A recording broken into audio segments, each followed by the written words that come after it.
Hello students. So today we are going to start a new chapter from class 11th book Hornbill, and chapter 2, we are not afraid to die if we can all be together. This is the chapter 2 of this book, and the writer of this book, this chapter, or we can say the author of this chapter is Gordon Cook and Alan East. So let me tell you about the story. This is the story about a sea voyage of a family. When the family goes on a sea voyage, so what kind of problems, what kind of challenges and disasters are faced by the family, and then how they survive those challenges, those disasters in the sea. Okay, so this we will read in this chapter. So let's start with this. In July 1976, my wife Mary, son Jonathan, who is 6 years old, daughter Susan, who is 7 years old, and I means narrator. Okay, so there are 4 members in the family. The narrator himself, his son Jonathan, who is 6 years old, his daughter Susan, who is 7 years old, and then his wife Mary. They set for a sail from Plymouth, from England. Plymouth is a place in England, and they started their voyage from Plymouth, from England.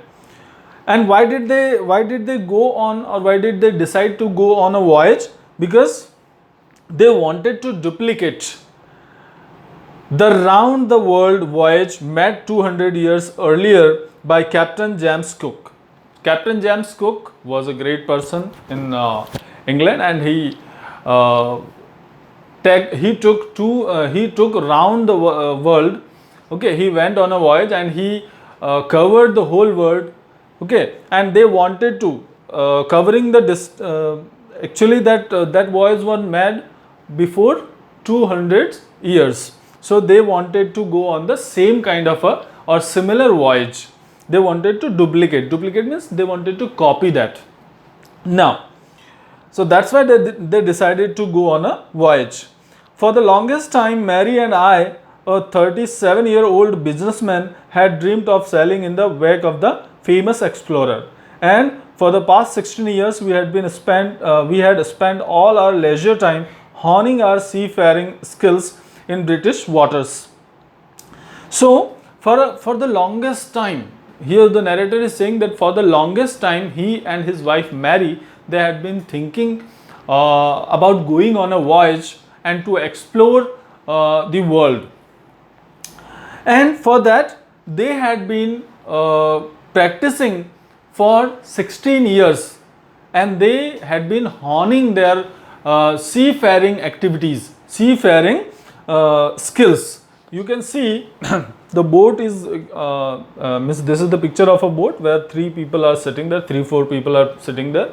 So activities what are done in the sea, those are known as seafaring activities. So they were honing means sharpening, they were strengthening their seafaring activities.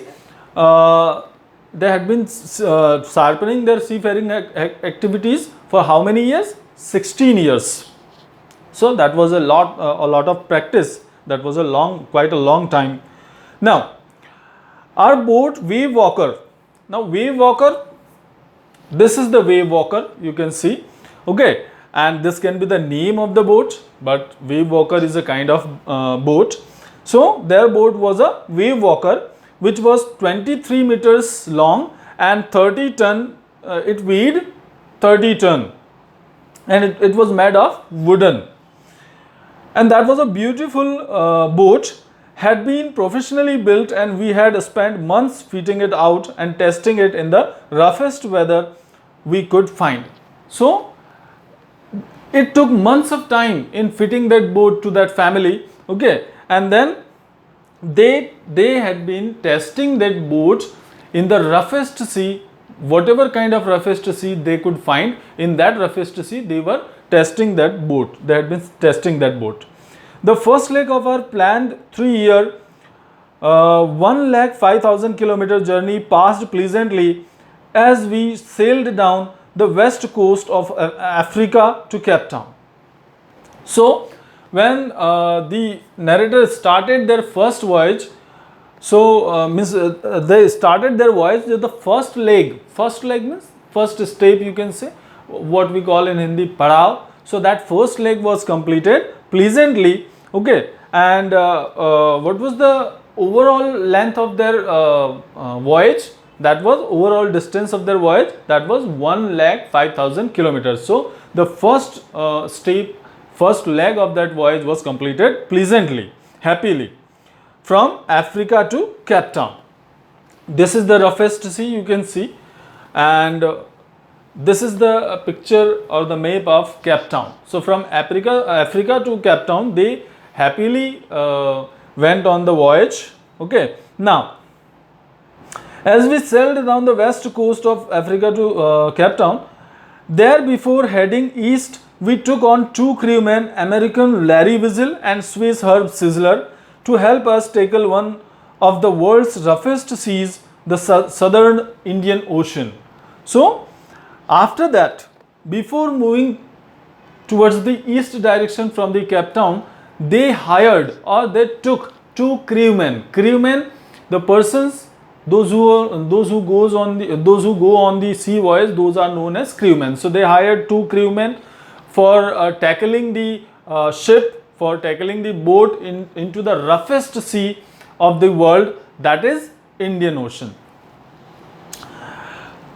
southern Indian Ocean. And who were those 2 crewmen? Larry Wiesel, American Larry Wiesel, he was from America, his name was Larry Wiesel. And then next is Herb Sizzler, he was from Switzerland. Now on our second day out of Cape Town, we began to encounter strong winds. So on the second day of the voyage, they started facing strong gales, strong winds in the sea. For the next few weeks, they believed continuously. Gales did not worry me, but the size of the waves was alarming, up to 15 meters, as high as our main mast. Okay. Now the narrator is saying that for the from the second day there started strong gales. So that was not a worry. Those strong winds were not the worry for the narrator. He was worried about the high waves, frightening waves, which were around 15 meters high waves, up to as high as their main mast. Now what is the mast?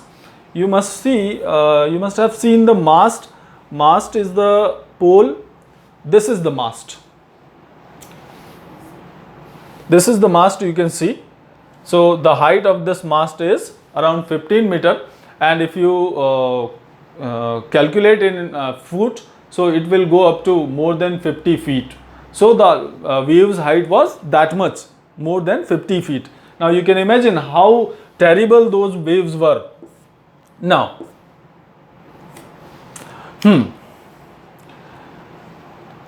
so you can see when the strong gales move in the sea, these kind of activities are held. Now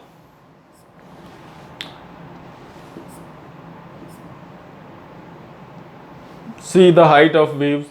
The height of wave can be this much high also. You can see the buildings. These are the buildings which are having around 10-15 stories, and the wave is higher than them, I think twice a building. So you can see the wave, the height of the wave, how terrible it is. Now December 25 found us 3005 kilometers east of Cape Town. Despite atrocious weather, we had a wonderful holiday complete with a Christmas tree. New Year's Day saw no improvement in the weather, but we reasoned that it had to change soon, and it did change for the worse. Okay, now December 25. It was December 25 and there was no change in the weather. Okay, they were 3,500 kilometers away from Cape Town in the east direction, and there was no change in the weather. Okay, and they celebrated Christmas also, and they hoped that the New Year's Day would bring some changes in the weather, and it changed, but for the worse. Means it changed and it worsened. और बुरा हो जाना, right? At dawn on January 2nd, the waves were gigantic. Gigantic means very huge. Okay. So on 2nd January, the waves were gigantic, very huge. Okay. We were sailing with only a small storm jib. Now you can see this is the storm jib. So their ship, their wave walker was sailing with the a small storm jib and were still making 8 knots, and then also they had 8 knots in that storm jib. As the ship rose to the top of each wave, we could see endless enormous seas rolling towards us, and the screaming of the wind and spray was painful to the ears. As the ship, suppose if the wave came here, so as the ship was there on the top of the wave, so they could see enormous sea, enormous and endless water rolling towards them, coming towards them. They could see that, and the winds, which were continuously blowing, those winds and the spray of water, that was painful for their ears. If you have gone for the swimming, so sometimes you feel a kind of pain if the water enters in your ear, or if you have been swimming for a long time, so you feel a kind of pain in your ear. It happens not to all, but some people feel a kind of pain. Now,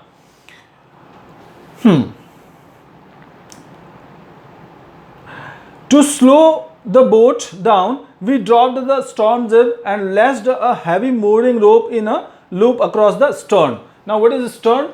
The back part of a ship is known as a stern. So they to slow down the boat, they tied a rope with the storm jib.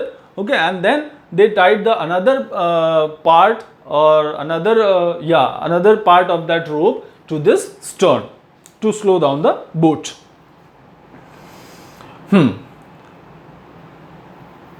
Now then we doubled lashed everything, and then they double lashed means they tied. Okay, so they tied everything, doubled.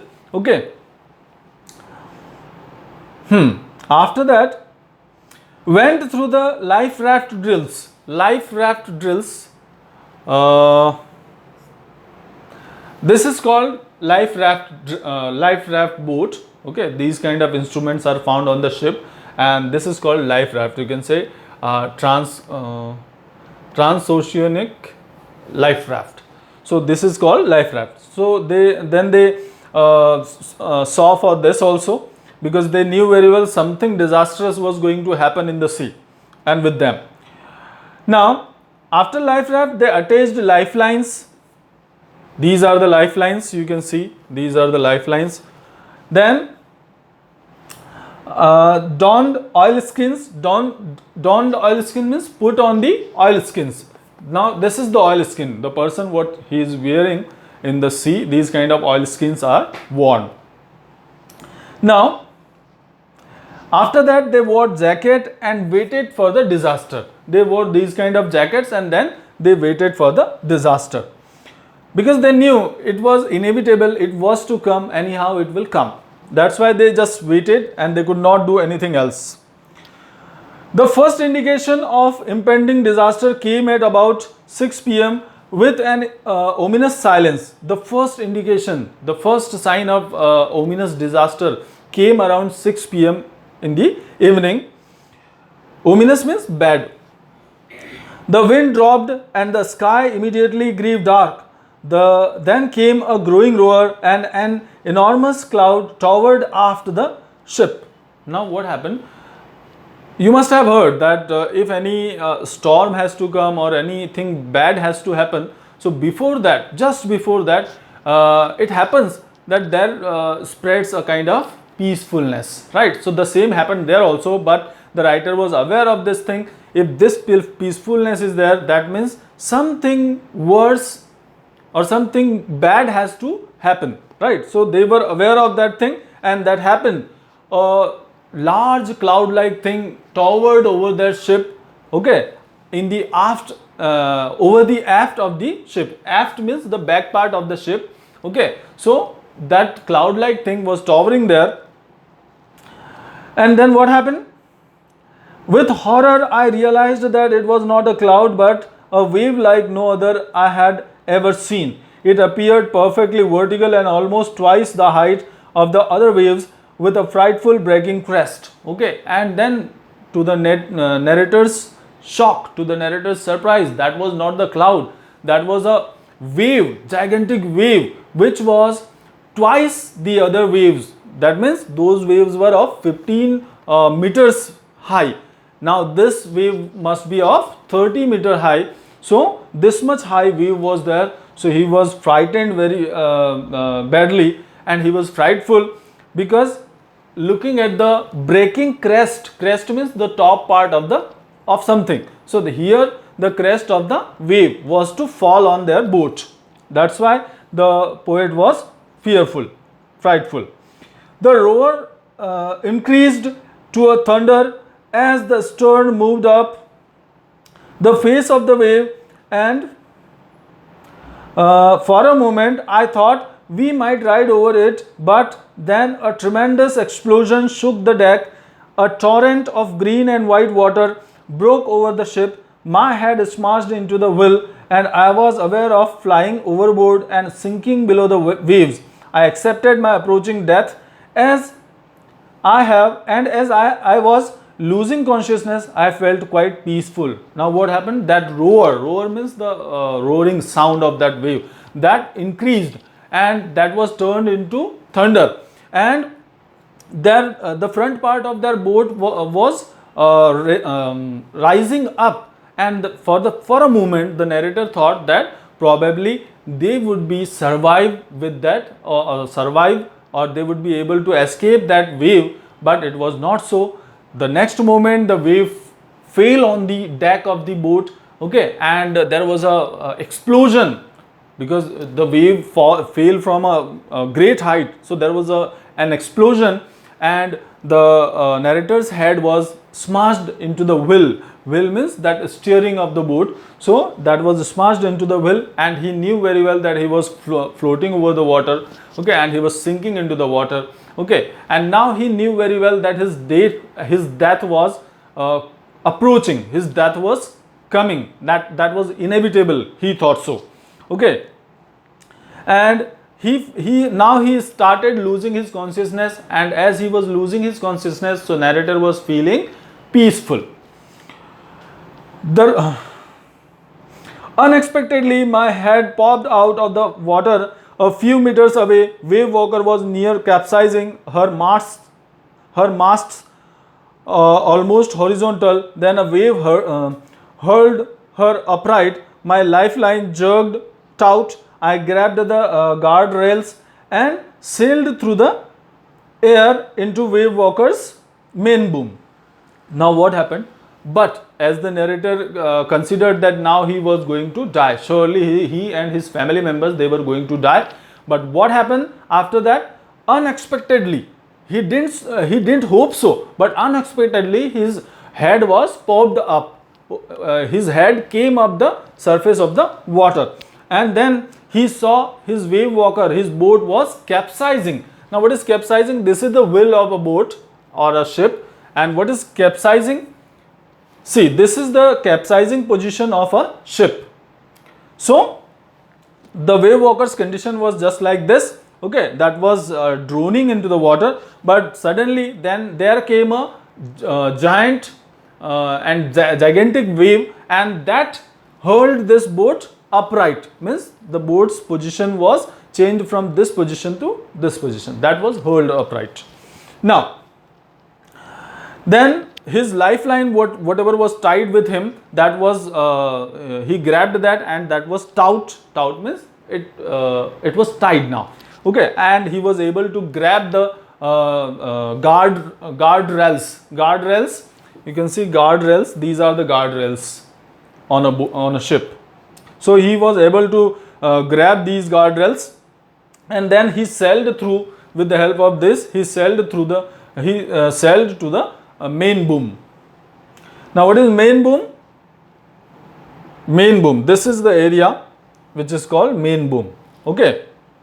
This is the boom vane, and this area is known as main boom. So he went to that place.